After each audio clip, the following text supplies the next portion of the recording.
Move him! Now! Paul avant les gouverneurs et les rois.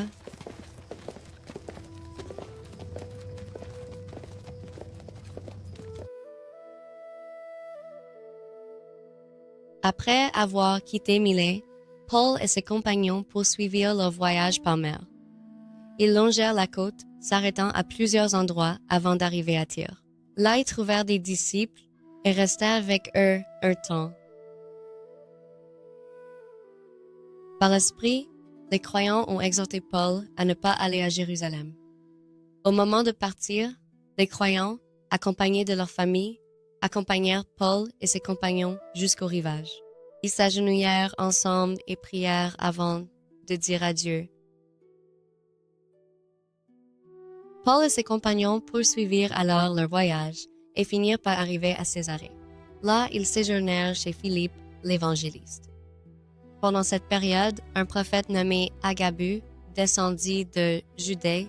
Il prit la ceinture de Paul, s'attacha ses propres mains et pieds avec et déclara que de cette manière, les chefs juifs de Jérusalem lieraient le propriétaire de la ceinture et le remettraient aux païens.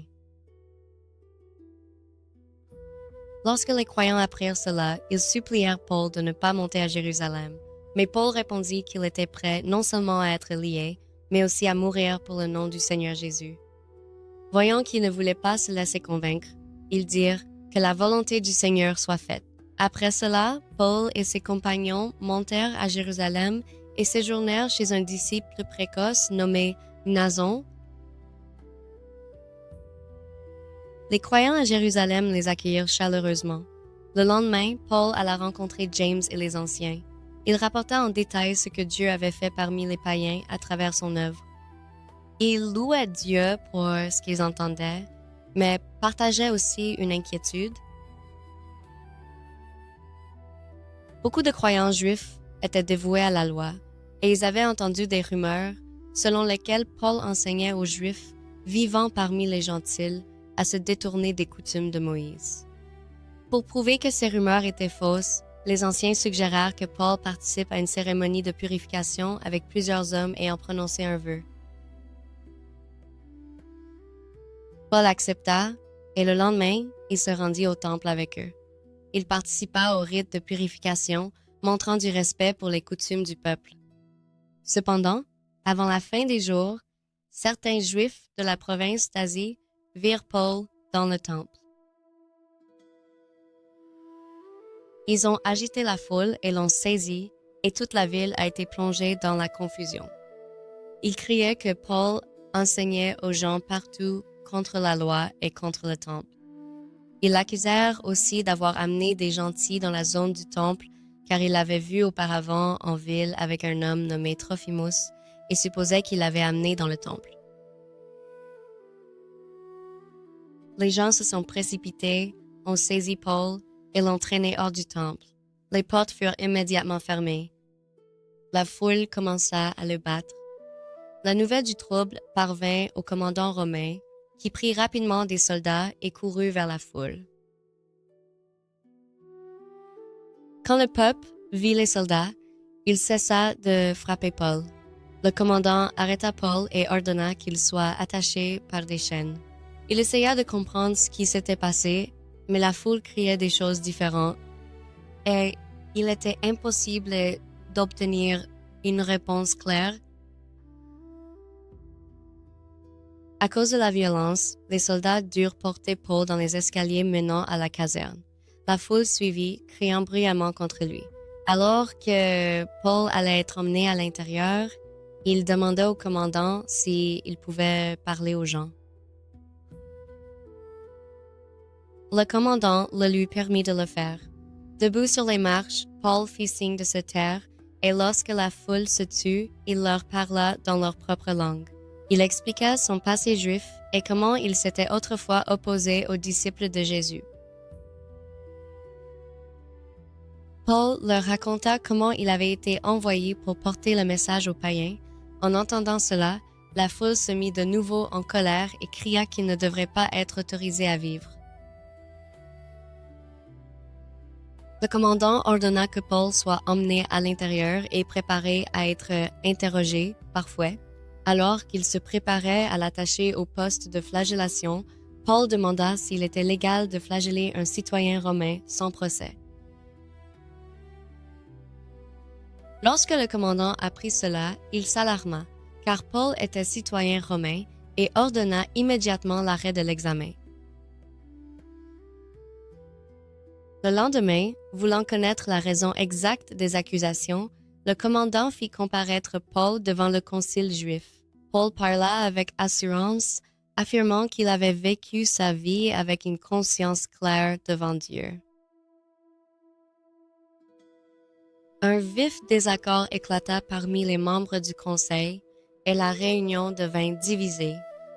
Craignant que Paul ne soit blessé, le commandant ordonna aux soldats de l'emmener de force et de le ramener à la caserne.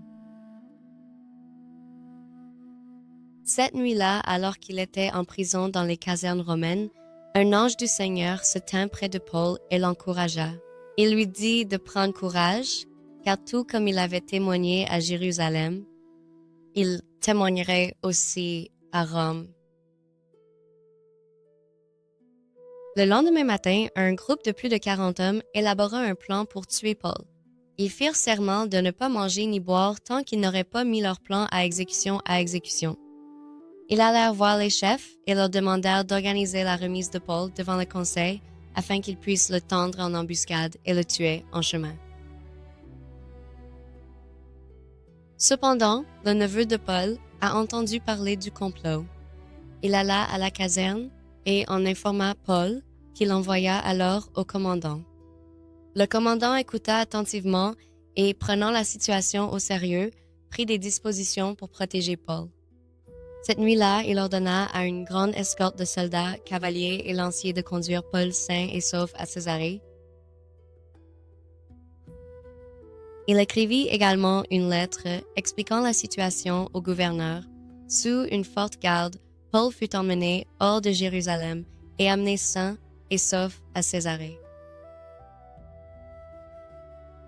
Lorsque Paul arriva en Césarée, il fut gardé dans le palais d'Hérode, mais il bénéficia d'une certaine liberté pour recevoir les visiteurs.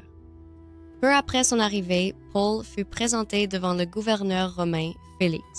Félix a dit qu'il entendrait l'affaire à l'arrivée des accusateurs. Environ 5 jours plus tard, le grand prêtre et d'autres dirigeants vinrent de Jérusalem pour porter leurs accusations contre lui. Ils affirmaient que Paul causait des troubles parmi les Juifs et avait même souillé le temple. Lorsque Paul eut l'occasion de parler, il se défendit calmement. Il expliqua qu'il était venu à Jérusalem pour prier et apporter des offrandes. Il nia avoir causé un quelconque trouble et affirma croire tout ce qui est écrit dans la loi et les prophètes. Il parlait de l'espérance de la résurrection. Félix, qui connaissait bien ses affaires, reporta la décision. Il ordonna que Paul soit gardé sous surveillance, mais lui accorda une certaine liberté, afin que ses amis puissent s'occuper de lui.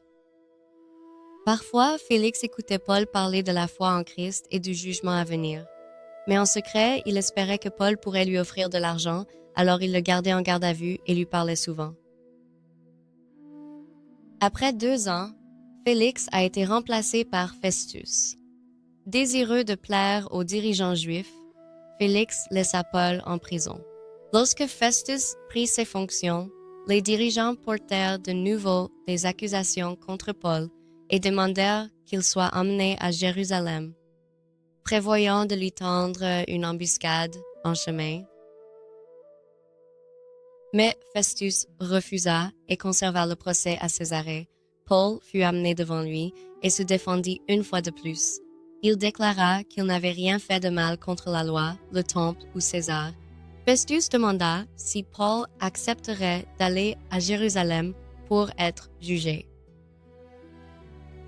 Mais Paul fit appel à César, exerçant son droit de citoyen romain. Festus accepta et déclara que Paul serait envoyé à César.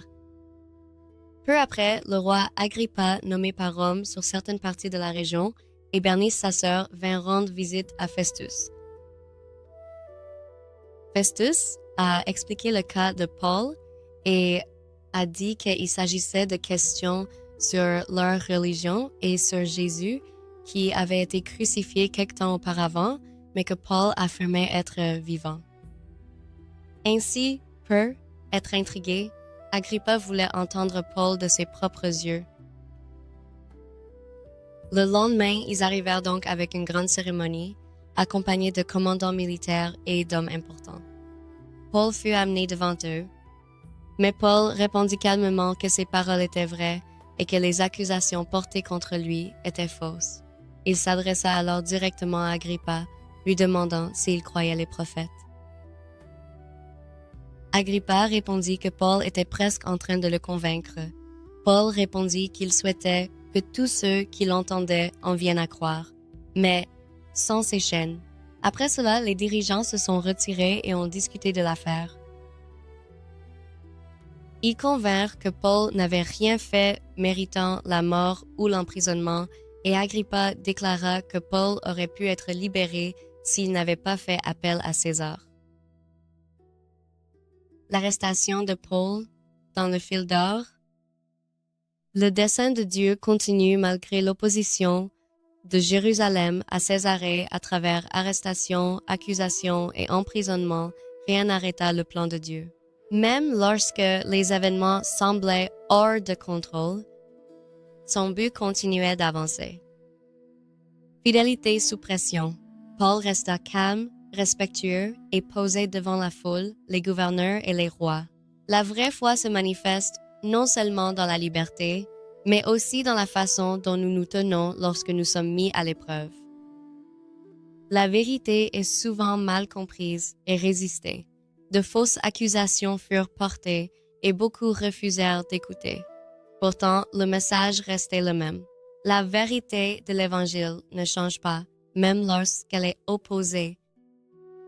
Dieu utilise des autorités inattendues. Les souverains, les tribunaux et les procédures juridiques romains devinrent le moyen par lequel Paul était protégé et lui donnait l'occasion de s'exprimer. Dieu peut utiliser même les systèmes mondains pour accomplir sa volonté. Le message parvient à ceux qui détiennent le pouvoir. Paul témoigna devant Félix, Festus et le roi Agrippa. L'Évangile a été entendu non seulement par les foules, mais aussi par les dirigeants et les dirigeants, montrant que le message de Dieu est pour tous. Dieu peut utiliser même les systèmes mondains pour accomplir sa volonté. Si vous avez trouvé cette vidéo intéressante et souhaitez en explorer davantage, nous avons plusieurs options pour vous. L'un d'eux est notre cours gratuit multilingue et basé sur la Bible, un cours vidéo gratuit de 30 leçons couvrant tous les aspects de la Bible et de la vie quotidienne. Un autre est La Bible par des histoires, une série de plus de 50 vidéos qui vous emmène dans un voyage de la création à l'Église primitive. Et si vous avez des questions sur les Écritures, il existe un système de chat multilingue sur le site où vous pouvez poser toutes les questions sur les questions scripturaires. Pour accéder à l'une d'elles, il vous suffit de visiter le site web listé ci-dessous. Si nous n'avons pas encore de vidéos ou de cours dans votre langue, veuillez nous envoyer un email à l'adresse indiquée en nous indiquant ce qui vous intéresse et votre langage, et nous ferons de notre mieux pour les créer pour vous.